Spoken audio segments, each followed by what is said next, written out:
ہوں، سوسائٹی کی جو خاص کر کے جو اس کی ملکہ حمیرہ تھی نا، یہ بڑی ماڈرنائز ہو کر کابل کے بڑی مارکیٹوں میں شاپنگ کے لیے جاتی تھی، سر اس کا ننگا ہوتا تھا، اور یہ مولوی ہمیشہ اعتراض کرتے تھے کہ یہ جو شاہی خاندان کی عورتیں ہیں یہ پردے کا خیال نہیں رکھتی ہیں، اور باقی افغانستان کی عورتیں پردہ کرتی ہیں، تو شاہی خاندان کی اور یہ ان کے ساتھ جو منسلک بیوروکریٹس ہیں ان کی عورتیں باپردہ بازاروں میں نہیں آتی ہیں، بلکہ یہ بالکل کھلے بالوں اور ویسٹرنائزڈ ڈریسز میں یہ مارکیٹس میں آتی ہیں۔ تو ان کی شکایتیں تو پہلے ہی تھیں، جو مذہبی طبقے تھے، لیکن یہ تو خیر ظاہر شاہ خود بھی کسی حد تک وہ کافی جو ہے وہ ماڈرن، لبرل ٹائپ، ہاں وہ کوئی اتنا ہوں، زیادہ مذہبی نہیں تھے، چونکہ اس سے پہلے اصل میں کنگ امان اللہ خان نے افغانستان کو بالکل ہی ماڈرنائز کرنے کی کوشش کی۔ اس نے کچھ عورتوں کو جرمنی بھیجا میڈیکل کی تعلیم حاصل کرنے کے لیے، اور وہ جب عورتیں میڈیکل کی ٹریننگ لے کر 4 5 سال کے بعد جب افغانستان واپس آئیں تو کنگ امان اللہ خان کے خلاف ہنگامے شروع ہو گئے کہ یہ جو بے غیرتی ہے عورتوں کے ساتھ تم کر رہے ہو، یہ ہماری اس کے خلاف ہیں۔ تو یہ پشتونوں کا سب سے بڑا پرابلم یہ تھا کہ یہ ماڈرنزم یا ماڈرنائز ہونے کے بڑے خلاف تھے۔ بہرحال ہوں، ان کے سوسائٹی میں بہت زیادہ کشمکش تھی پرانے آئیڈیاز اور نئے آئیڈیاز کے بیچ میں، اور ادھر ہندوستان سے جب برٹش امپائر کا خاتمہ ہوا، یعنی جب برٹش امپائر نے شمالی ہندوستان پر قبضہ کیا تو افغانستان پر بھی انہوں نے بعد میں قبضہ کر لیا تھا، لیکن افغانیوں نے ان کے خلاف بغاوت کر کے ان کے لوگوں کو مار دیا اور افغانستان سے ان کو نکال دیا۔ پھر اس کے بعد یہ کسی طریقے سے سازش کر کے کنگ عبد الرحمان کو لے آئے، اور اس کو پھر اپنا طفیلی سا وہ بنا لیا۔ اب جو خان آف کلات کے ساتھ ان کے معاہدے تھے نا، یا جموں کشمیر کے مہاراجا کے ساتھ برٹش امپائر کے معاہدے تھے، وہ بالکل وہی معاہدے تھے جو افغانستان کے ساتھ تھے، کلات کی اسٹیٹ کے ساتھ تھے، کشمیر کے ساتھ تھے، سری لنکا کے ساتھ تھے، نیپال کے ساتھ تھے، مالدیپ کے ساتھ تھے، اور یہ جو بھوٹان ہے اس کے ساتھ تھے۔ اب بھوٹان، سری لنکا، مالدیپ، افغانستان، نیپال کو تو انہوں نے انڈیپینڈنٹ ملک بننے دیے، لیکن وہ افغانستان کو بھی بننے دیا، لیکن کلات اور کشمیر کو انہوں نے نہ بننے دیا، چونکہ یہ بالکل انڈین ہوں، سب کانٹیننٹ کے اندر ہی فال کرتے تھے، یہ جڑے ہوئے تھے، ان کے اسٹریٹجیکلی ان کے مسائل تھے۔ ایک طرف تو یہ افغانستان کے ساتھ ملتے تھے بلوچستان کے علاقے، اور دوسری طرف ایران سے ملتے تھے۔ اس طرف کشمیر کے علاقے جو ہے وہ تاجکستان کے ساتھ ملتے تھے، اور ایک طرف وہ چین کے ساتھ ملتے تھے۔ تو ان کے لیے پھر یہ بہت ضروری تھا کہ ان علاقوں کو کاٹ کر پاکستان کے انڈر کیا جائے، اور خانہ کلات کی گورنمنٹ کے خاتمے کے لیے برٹش نے اس لیے انکار نہیں کیا تھا کہ ان کو پتا تھا کہ یہ اسٹریٹجیکلی پاکستان کے لیے بڑے امپورٹنٹ ہیں۔ اگر سوویت یونین نے انٹرفیئرنس کیا تو وہ اگر افغانستان کے راستے سے ویا بلوچستان بھی کر سکتا ہے، پھر بعد میں جب بلوچوں کا آپ نے دیکھا ہوگا کہ بلوچ سرداروں کا بھی بہت سارے بلوچ سردار بڑے انقلابی ہو گئے تھے، اور وہ پرو سوویت یونین ہو گئے تھے، جس میں خیر بخش میری، جنرل شیروف وغیرہ ہوں، لوگ شامل تھے، جنہوں نے پاکستانی فوج کے خلاف مسلح جنگ کر کے بلوچستان میں انقلاب لانے کی کوشش کی۔ لیکن بلوچستان میں جو لیفٹ مارکسسٹ تنظیمیں تھیں انہوں نے کہا تھا کہ ہم نے اپنا انقلاب تیار کر کے رکھا ہوا ہے، ہم یہ ویٹ کر رہے ہیں کہ سندھ، پنجاب اور پشتونخوا کے علاقے بھی انقلاب کے لیے تیار ہو جائیں تو ہم بھی پھر سوشلسٹ انقلاب لے آئیں گے۔ ہم نے تو اپنے ٹانگے والے کو بھی یہ سمجھا دیا ہے کہ آپ کے حقوق کیا ہیں۔ لیکن اس میں کوئی شک نہیں ہے کہ بلوچ سردار نہ صرف ماڈرن ایجوکیشن حاصل کر کے آئے تھے، بلکہ وہ ان میں سے کچھ جینون انقلابی بن چکے تھے۔ ان کے جو نظریات اور خیالات تھے وہ حیران کن حد تک، خیر بخش میری کی جو لائبریری ہے، ہمارے ایک دوست نے کہا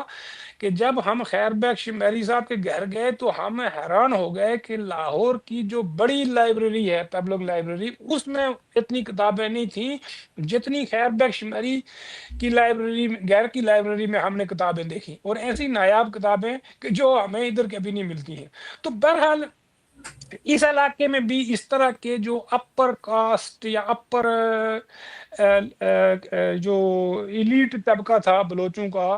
وہ بھی تیار ہو چکا تھا ذہنی طور پر کہ اس خطے کو آگے لے جانے کے لیے کسی نہ کسی حد تک ہمیں چھلانگ لگانی پڑے گی کہ ہم قبائلی دور سے سیدھے ایک سوشلسٹ جمہوری نظام یا سوشلسٹ نظام میں چلے جائیں، چونکہ قبائلی دور جو قبائلی معاشرہ سوشلسٹ نظام کے قریب ہوتا ہے۔ ہم نے اپنے گاؤں میں دیکھا ہے کہ لوگ بالکل سارے کام مشترکہ کیا کرتے تھے اور بہت محسوس ہی نہیں ہوتا تھا کہ ہمارے اوپر کوئی بوجھ ہے کسی کام کا۔ تو یہ ان کے لیے بڑا آسان تھا، اور یہ سمجھ گئے تھے کہ ہم نے اگر ماڈرنائز ہونا ہے،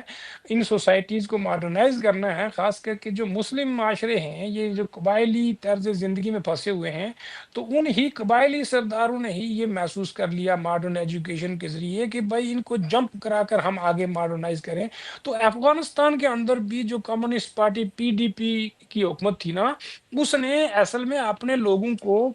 افغانستان کی نیشنل آرمی میں بھیجنا شروع کر دیا، اور وہ زیادہ تر لوگ سوویت یونین سے، بلغاریہ سے، چیکو سلواکیہ سے اور سنٹرل ایشیا کی یونیورسٹیوں سے پڑھ کے آتے تھے، اور وہ وہاں کے نظام سے بڑے متاثر تھے۔ تو اس طرح ان کی فوج میں بھی کافی لوگ ہو گئے تھے، اور جب وہاں ظاہر شاہ اٹلی کے دورے پر گئے ہوئے تھے، تو ان کے جو بہنوئی تھے سردار داؤد، جو اس وقت افغانستان کے صدر تھے، انہوں نے بادشاہت کو ان ہی پی ڈی پی اے کے لوگوں کی پریشر سے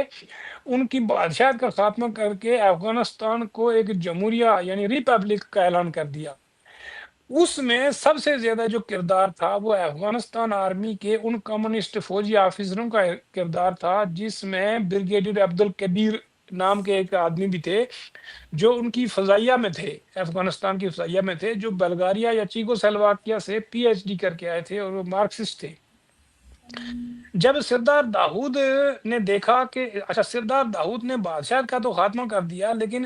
یہ لوگ اس کی جو ریپبلک بنی تو اس میں یہ اتنے اندر گھس گئے کہ یہ انٹیلیجنس کے اداروں، فوج اور باقی جو بیوروکریسی ہے، اس میں یہ سارے کمیونسٹ پارٹی کے لوگ گھس گئے، خاص کر کے فوج کے عہدوں پر اور فوج کی انٹیلیجنس میں بھی یہ گھس گئے۔ تو اب سردار داؤد کو اتنا بڑا پریشر محسوس ہونے لگا کہ یہ کسی بھی وقت میرے خلاف بغاوت کر کے یہ مار سکتے ہیں، اور یہ میری حکومت کا تختہ الٹ سکتے ہیں۔ تو اس کو یہ پچھتاوا ہوا کہ مجھ سے جو ان نے کام کرایا ہے بادشاہ کے خاتمے کا، اس میں سب سے زیادہ انفلوئنس تو پیپلز ڈیموکریٹک پارٹی کا ہو گیا ہے۔ اب اس نے خفیہ طریقے سے ایک پلان تیار کیا کہ ان کے تمام لیڈروں کو میں گرفتار کر کے جیل میں بند کرتا ہوں، اور اس نے تمام پیپلز ڈیموکریٹک پارٹی کے لیڈروں کو نور محمد طارق اس میں سب کو بند کر دیا، اور ایک لیڈر تھے، ان کا نام میر اکبر خیبر تھا۔ میر اکبر خیبر کو انہوں نے جیل میں قتل کرا دیا، اور کسی انٹیلیجنس آفیسر نے پیپلز ڈیموکریٹک پارٹی کے فوجی آفیسروں کو یہ کہا کہ گورنمنٹ نے یہ پلان بنایا ہے خفیہ طریقے سے، سردار داؤد کی گورنمنٹ نے، کہ جتنے بھی جیل میں کمیونسٹ قید ہیں ان کو جیل میں ہی کسی طریقے سے مار دیا جائے، ان کو قتل کر دیا جائے۔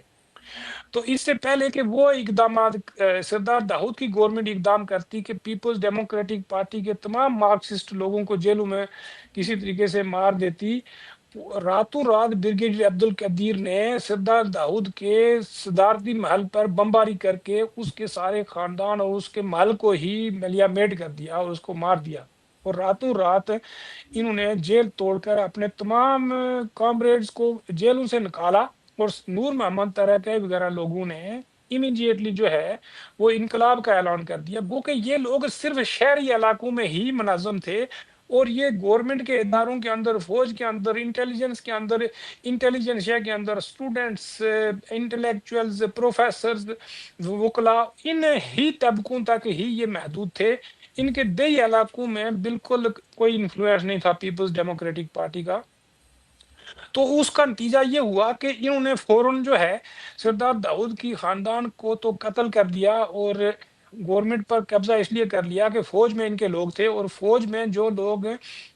اس کے گورنمنٹ کے لائل تھے ان کو بھی انہوں نے ایک دم ڈس آرم کر دیا، اور جتنے بھی پیپلز ڈیموکریٹک پارٹی کے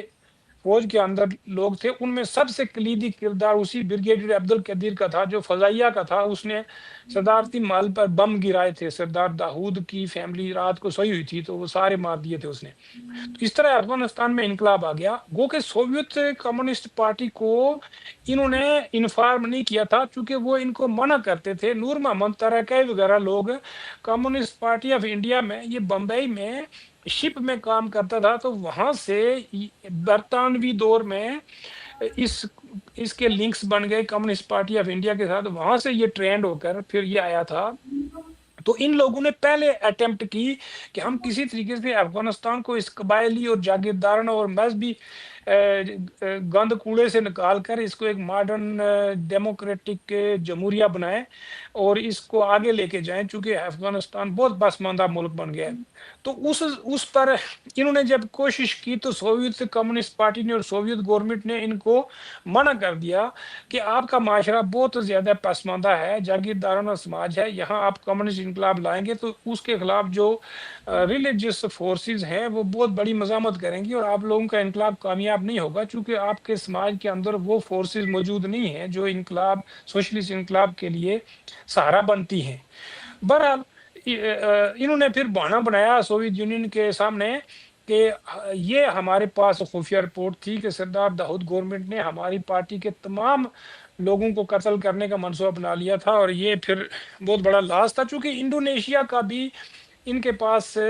بہت بڑا تجربہ تھا. انڈونیشیا میں 5 لاکھ کمیونسٹوں کو سہارتو گورنمنٹ نے قتل کرایا تھا اور باقاعدہ جینوسائڈ کیا تھا، اور اس میں امریکہ بھی اس کے پیچھے تھا. تو یہ لوگ ایک دم الرٹ ہو گئے. اور پھر سوویت یونین کی مجبوری بن گئی کہ بھائی یہ جب 1978 میں یہ حکومت پر قبضہ کر لیتے ہیں تو پھر دیہاتی علاقوں سے جتنے بڑے بڑے فیوڈل لارڈز تھے، وہی مولوی بھی تھے اور وہ جو جماعت اسلامی وغیرہ کے لوگ تھے، گلب الدین حکمت یار، یہ قتل کر کے اسٹوڈنٹس کے، یہ پہلے ہی پاکستان میں بیٹھے ہوئے تھے. اس وقت پھٹو کے دور میں پھر ان کو باقاعدہ استعمال کیا گیا. چونکہ پہلے سردار داؤد بڑے نعرے مارتا تھا کہ ہمیں پختونستان بنانا ہے اور یہ جو پاکستان کا پشتونستان ہے یہ بھی ہمارا ہے وغیرہ وغیرہ. تو کسی حد تک سردار داؤد کی تو حکومت کا تختہ انہوں نے الٹنے دیا. لیکن جب کمیونسٹ برسر اقتدار آ گئے تو اس وقت بھٹو کا بھی تختہ الٹ کر ضیاء الحق یہاں بیٹھ چکا تھا.